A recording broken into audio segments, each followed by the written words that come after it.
Hey guys, I'm back with another video. I am here to give you guys the regimen or the concoction or the recipe for my BFP. I have PCOS. I have mild PCOS. So I have some symptoms and I don't have symptoms that most have. But before I even started trying, I got an ultrasound done to make sure I didn't have any threatening cyst on my ovaries, or I didn't have anything going on the inside that would prevent me from getting pregnant. So before I tell you this stuff, kind of figure out what type of PCOS you have and if this would work for you. I can't specifically tell you this is what you should do because I'm not a doctor. This is just kind of what works for me. And by all means, try at your own risk. Do not go to your doctor and say, oh, well, so-and-so told me this. Okay? This is just what worked for me. The problem with the PCOS that I have is I don't have a regular cycle and I don't ovulate on my own. So, the doctors that I've been going to weren't really helpful with my situation as far as trying to conceive.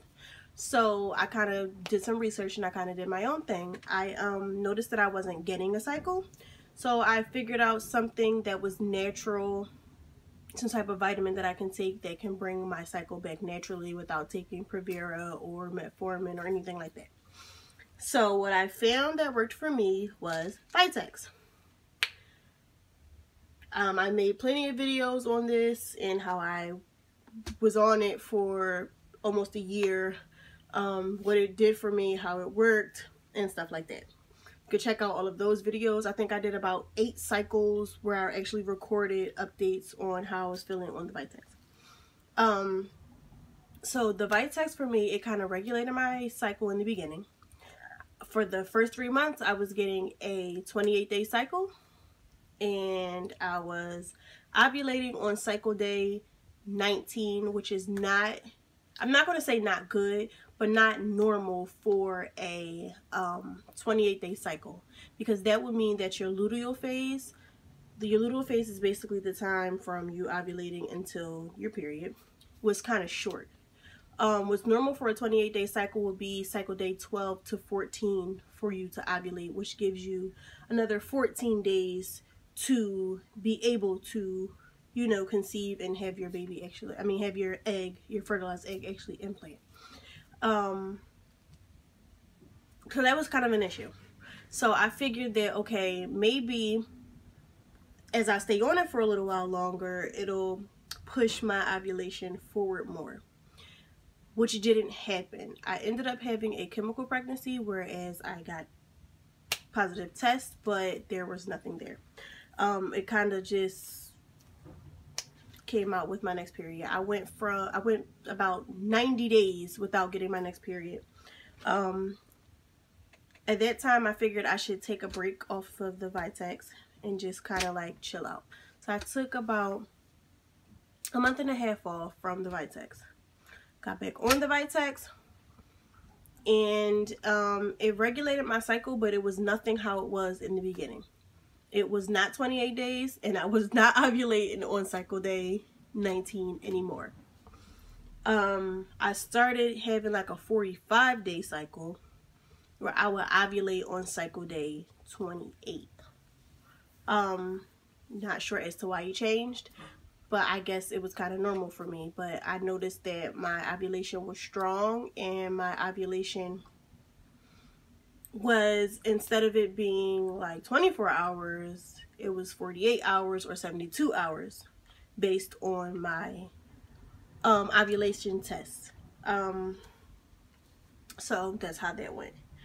Then I found some more research, and I found what can make my ovulation come forward, where I'm ovulating earlier and maybe even have a shorter cycle or have a more stronger ovulation where I know that my eggs can be fertilized, are mature enough to be fertilized, and or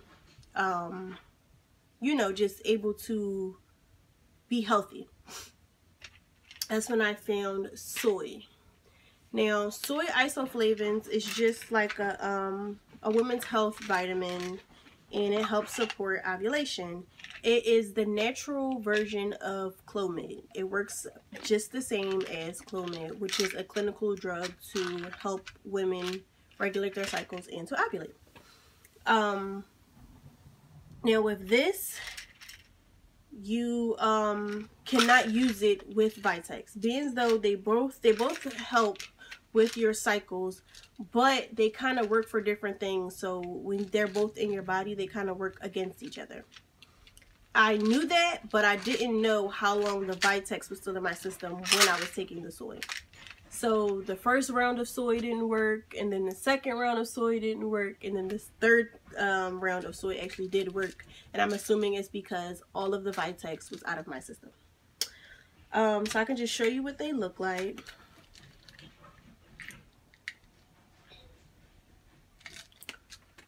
This is the Vitex.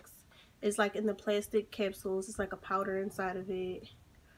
And you take one of these 3 times a day. So once in the morning, once midday, once in the afternoon. Simple. Every day. Don't skip a day. Don't skip a dosage.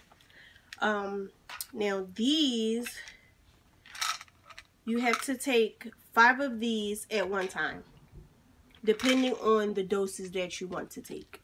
So that's where it gets a little complicated. I personally took the highest dosage of it because I felt that my cycle was so long, I needed more of it. So these are 40 milligrams per tablet. This, I don't know if you can see it, but this is what the tablets look like. They're like hard little round tablets. So for 200 of these, I would have to take 5 of them at one time for 5 days. Depending on your body and how your cycle goes and how effective you think that it would help you, you can take anywhere between 80 milligrams to 200 milligrams. You can even break it up to where you do 2 days of 80, 2 days of 160, and then the last day do 200. You can do 160 for all 5 days. You can do 200 for all 5 days. You can do 80 for all 5 days. You just have to find out what works for you. I felt like I didn't have time to take chances with trying 80 all 5 days and it didn't work, and me doing it in the next month. So I went for the 200 all 5 days, my very first round, and I continued that my second and third round. With my first round, I was confident, like, yes, this is gonna work. Yes, like, no, it didn't work. And it was most likely because I still had the Vitex in my system. A lot of people, I've got so many testimonies and success stories on the isoflavin, on the soy isoflavins, with them conceiving their first round. A lot of people say if you have PCOS, it's not a good idea to take it because it makes it worse. But my personal strand of PCOS, if you will say, isn't that severe. So it doesn't give me worse symptoms because the symptoms that would worsen, I don't have already. One thing I can say about the Vitex is that it gave me mood swings, but that's about it. It kind of helped all the other symptoms. Once near my period, I would get a breakout, but other than that, that was pretty much it. With the soy, the only side effects that I got with the soy is hot flashes. You get terrible hot flashes. And not just the 5 days you're taking them, the entire cycle. I got hot flashes the entire cycle that I took them. Also, what else can I tell you guys? Okay, so about the soy. So when you take them, you can either take them cycle days 1 through 5, you know, 2 through 6, 3 through 7, and so on and so forth. But do not go past cycle day 9 because it will not work properly. You will already be too far into, you're about to ovulate for it to work for your eggs. It's supposed to bring forth ovulation, meaning make it happen sooner rather than later in your cycle, and it's supposed to make a stronger ovulation. So maybe you was ovulating or having an inovulatory cycle where you're ovulating and you're releasing the hormones, but you're not releasing an egg. That is called an ovulatory cycle. I don't know if that's what I was having, but could have been, could have not been. But I know that with the soy, that my ovulation was better. I didn't have as much ovulation pain as I did with all the previous months before I was taking it. Like, I would have terrible, terrible ovulation pain, like where someone was like literally stabbing me in like the right side of my pelvis. But yeah, it helps bring it forward a couple days, and it helps give you a stronger ovulation with more mature eggs. So if any of you ever got like an ultrasound and they tell you about your I think they call them cysts, or they're not like huge cysts, but like your eggs, they will tell you like, oh, you have 1 or 2 mature ones. Usually 1 or 2 will mature during your cycle, and they'll be bigger than the other ones, and those are the ones that will usually come down during ovulation. Some people don't have mature eggs. They're all still really small, and that lessens your chance for them to be fertilized because they're so small and so weak. But the bigger they are, the more of a chance you have to get pregnant. So this will help you with maturing your eggs. So for more mature eggs, you would take it earlier in your cycle, which is from like cycle day 1 through 5 or 2 through 6, if you want to mature your eggs, because it'll give it a little bit more time to grow and get bigger. If you want just a stronger ovulation and to bring forth your ovulation, it is better to take them between cycle day 3 through 7 all the way up into 5 through 9. So that's that. Now, if you do not know how to track your ovulation, I'm going to tell you. So when you get your period, that starts cycle day 1. I will personally recommend that you start testing with your ovulation test strips, whether that be a Clear Blue Digital or just the regular cheapy ones from Amazon.com or something like that, that you pee on them consistently every day. It doesn't have to be the morning, it doesn't have to be the afternoon, but just make sure that the days that you're taking them are around about the same time. So if you want to start taking them in the afternoon, so for the rest of the cycle, I would take them in the afternoon. If you want to take them in the morning, for the rest of the cycle, I would take them in the morning, until you get an absolute positive ovulation test. Okay, so I would recommend that you start testing for ovulation as early as cycle day 8. It's good to ovulate between cycle day 12 and 14. That's like a normal window for most women with a normal 28 to 30 day cycle. If you know that your cycle is 60 days, do not look for it at cycle day 12 or 14, because it's just not going to be there. I don't want you to kind of like think that, oh, being so this is the normal days, I'm not normal. It's not that you're not normal, it's just not normal for your set cycle. It should be halfway through your cycle. So if you have a 60-day cycle, 9 times out of 10 is going to happen 14 days before your next period. So if you have a 60-day cycle, it might happen on cycle day 45. But I cannot stress this enough. Do not give up with testing until you find which day is your ovulation day. So I would recommend starting on cycle day 8, testing every single day until the test line is darker, or as dark as, but darker than the control line. The control line is always the line that pops up first, usually. And the test line is usually the line that's closer to the end that you dipped. So if your test line is darker than your control line, you can count that as a positive. I would insert pictures to show what a positive ovulation strip looks like. Now, what I was doing is I was using the Amazon cheapies that come with, it's like 50 ovulation tests and like 20 pregnancy tests, and it comes with the little cups, whatever. I'll leave the link down below for it. I was using those. So I would take the strips, and once I got a positive on the strips, then I would use the clear blue digital to confirm, the one with the smiley face. I would use those to confirm just in case the cheapies was wrong. So I would have 2 positive ovulation tests matching each other to say, yes, you're ovulating.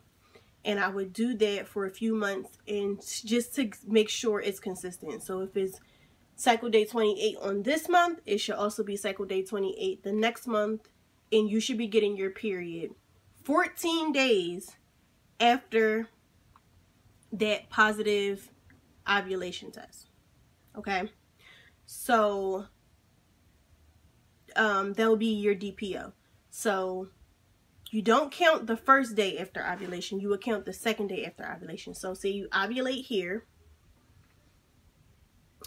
the next day you're most likely still ovulating, or it's just now like coming down, like your tests are just now starting to fade away a little bit and become negative. The very next day after that, so this is ovulation, this is the day after ovulation, this is 1 DPO. Then it's 2 DPO all the way until 14 DPO, aka cycle day 1 of your next period. If you want to start testing for pregnancy, you're like feeling like pregnancy symptoms and you're starting to think that you could be pregnant, you can start testing as early as 8 DPO. So that will be 9 days past your positive ovulation test, but 8 days past your first day post ovulation. Okay. So you can start testing as early as 8 DPO depending on the kind of test that you're using. If you're using like a first response, you can get a positive as early as 8 DPO. Typically 10 DPO, you'll get like a good non-squinter if you actually are pregnant. But if you don't, do not feel discouraged, because everyone's HCG levels are different. That doesn't mean that you're not pregnant. It just means that the hormone is building up. It's just not happening yet. It might not be implanted good enough for the hormone to start producing or whatever. Everybody is different, and that window between 1 DPO and 14 DPO doesn't always go the same for every cycle. So it can implant at 11 DPO, whereas you might not start seeing lines on a pregnancy test until 14 or 16 DPO, or which would be considered your missed period day. So you can test anywhere from 8 DPO all the way until and after your missed period, where you would get a positive pregnancy test. All the way up until 2 weeks past your missed period. So if your period day then came and gone and you're still not getting it and you're testing and there's nothing, wait at least 2 weeks before you start getting concerned about where your period is and, oh my God, I'm not pregnant, something is wrong with me, I'm dying because I don't have my period. Just wait a little bit, because it still could be possible that you are pregnant. If you have any more questions about ovulation, you can leave me a comment. You can request to contact me personally. I'll leave my email address in the description box. If you know me from social media, you can send me a personal message. If you know me personally, you can text me. I'm always here to help. Don't forget to take your prenatal vitamins. I took these for 2 years straight with no BFP. You can take prenatal vitamins even if you're not pregnant. These help. It helped my hair grow. And it helps you prepare your body to become pregnant. It has the amount of folic acid you will need to mature your insides and get ready for that baby. So that's what I did. That's how I got my BFP. Oh, one thing else we did. This cycle, like I said before, I took the soy and I took it cycle days 3 through 7. So on cycle day 7, I had took my last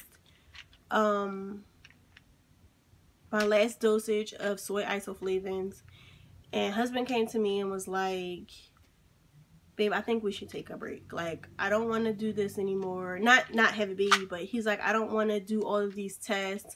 I don't want to stress about it. I don't want to have scheduled baby dancing sessions or like be pressured to do it these days or whatever. Let's just take a break. Let's just chill out. Our anniversary is this month coming up. Let's just be stress-free and just do whatever. If it happens, it happens. If it don't, it don't. One thing I can say, it did feel pretty darn good to not do all of those ovulation tests. I still did my pregnancy test, which I have my live pregnancy test on my channel if you want to check them out. But it did feel good not to have scheduled baby dancing sessions and your fertile week and all of that. And it actually happened. I think it was the relief of the stress that helped me get my BFP. So try it, see how it works. Let me know if you get your BFP. Thanks for watching.